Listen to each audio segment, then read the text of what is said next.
Same old story. I'm glad I've given it a little while before putting out my reaction, but I said last night on the pod, I have PTSD come up against Villa, and I just know what's going to happen. It's going to be a tough game. It's just so frustrating. Again, it's the same old story.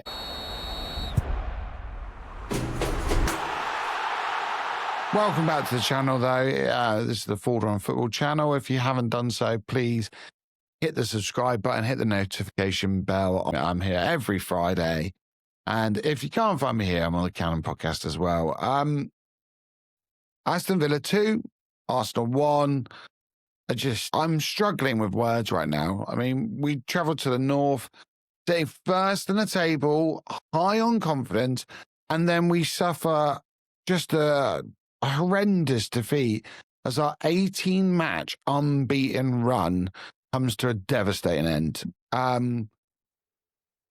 Just the manner of it as well, to concede the winner in the last kick of the game, courtesy of Emi Buendia, of course, the player that we were linked to originally, with Emery at the helm. But that, it's just gutting. I'm incredibly frustrated by the manner of that defeat, and we should be fine. We're top of the league, but we have to talk about what went wrong today, because there are so many things that went wrong that were in our control. And this season, it's been very easy to look at the injuries and say, when are we ever going to have our full attack ready?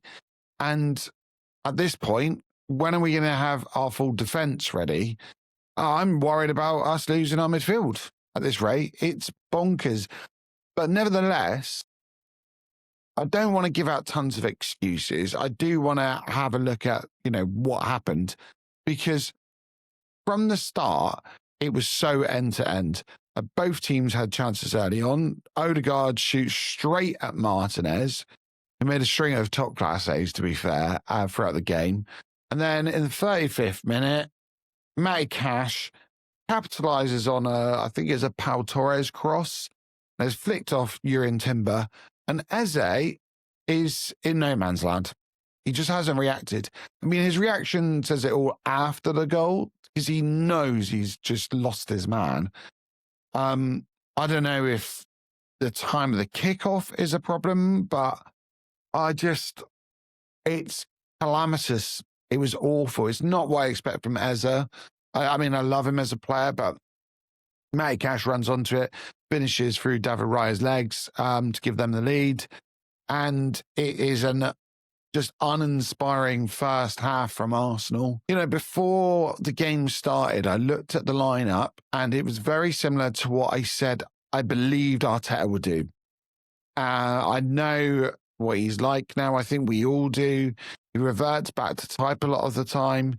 He likes seniority. He has, I don't want to say his favourites, but players he trusts more than others. And Odegaard is one of them.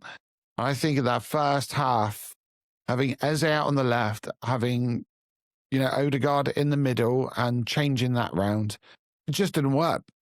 It was awful. It was horrendous. And at half time, to be fair to Mikel Arteta, he realised his problems and he made changes. So he brought in Gyökeres and Trossard. And Trossard, being a super sub he is, delivers almost immediately. Saka wins possession, exchanges passes with Odegaard, and Martinez kind of pushed Saka's cross shot away. Trossard then squeezes the ball over the line for his 50th Premier League goal. And more importantly, obviously, restored the parity. And at that point, I thought Arsenal were going to go on and win it. I thought, of course they are.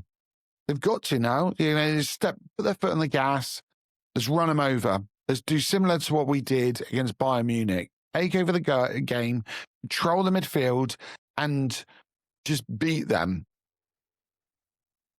But Villa is so difficult. Villa pack the midfield.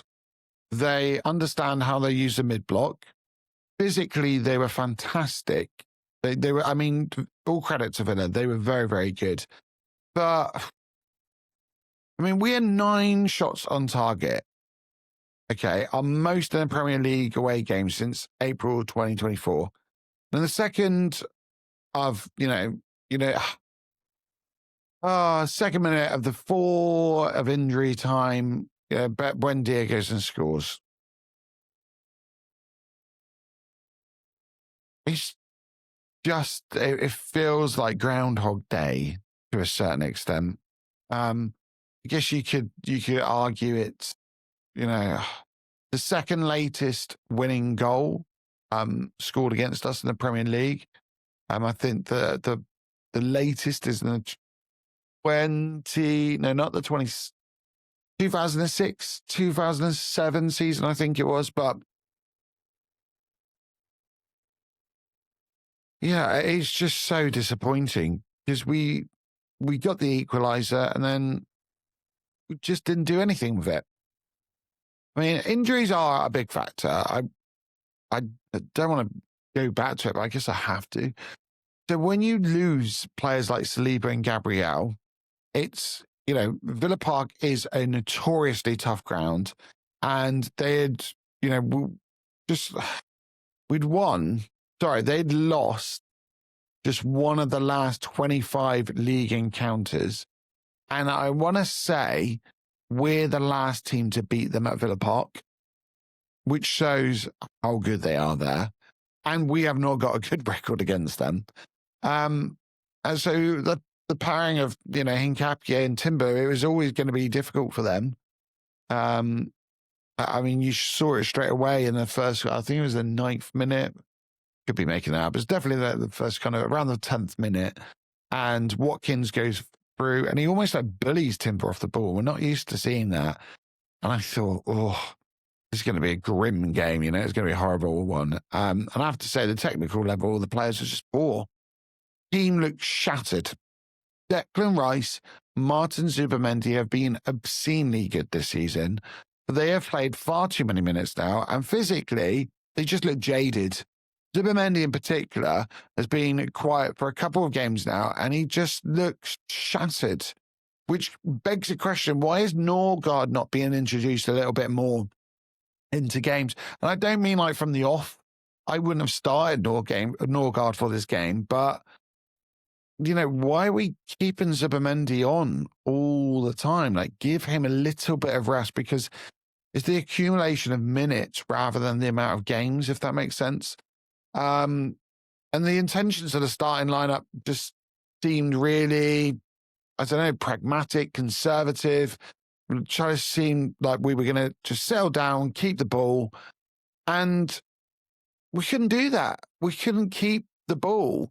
And when you're asking someone like Marino, who has been hailed by Arsenal fans recently, I mean, I think being a little bit obtuse, some of them saying that he's in the running for a Ballon d'Or if we win the Champions League or the league and he wins the World Cup. But nevertheless, he's so efficient. He's done well. Even when he doesn't play good, he seems to come up with some kind of assist or goal. And in this game, he just gave us nothing. Absolutely nothing. And I think this combination with Odegaard and Marino doesn't work.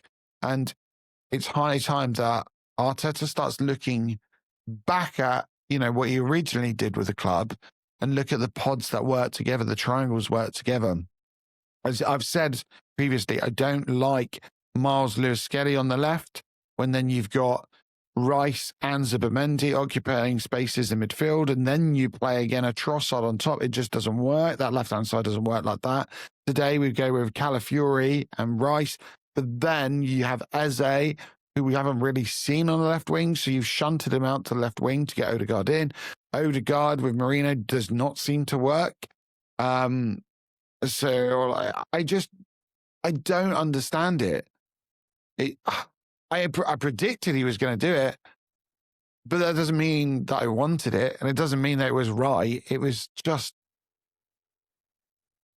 nonsensical at the end of the day. I I think the biggest frustration is that history has shown us how much we have struggled against teams like Newcastle and Aston Villa. And we still haven't come up with a good game plan to, beat them. And I know we got the win against Newcastle, but let's not sugarcoat it. It wasn't a good performance, and it left a lot to be desired. And this performance was awful. Awful. Where do we go from this? We gave away too many big chances. The XG reflected that. Villa generated 2.2 XG to our 1.5. But they were good. They're good for the win. And I think despite the result, we have got to recognise that Villa, were good for the points and ran with us. However, we've got to start addressing the lack of urgency sometimes, because it's getting harder and harder for me when we concede a goal first to think we're going to go and win a game, especially away from home. We've got to get some kind of mentality, some viciousness. We lack creativity sometimes, and maybe that is part of the options with the squad. Because the players that are introduced, like Madweki and Gyökeres, they didn't give us much. Yeah, I don't know. We got to dust ourselves off. We've got to go again. It's our first loss since August. Still in a really, really good position. Still lead the table, but today we're meant to go out like warriors, kind of leave like survivors, I guess. 2 points ahead of Man City. We now face Club Bruges or Brugge, depending how you want to pronounce it, in the Champions League on Wednesday night. I'm expecting a lot of changes. And then we've got Wolves next Saturday. I'll be on the instant reaction for the Cannon podcast for that. There's a late game, so it'll be about a 10 o'clock match reaction. After that, hopefully that'll be a good one. No.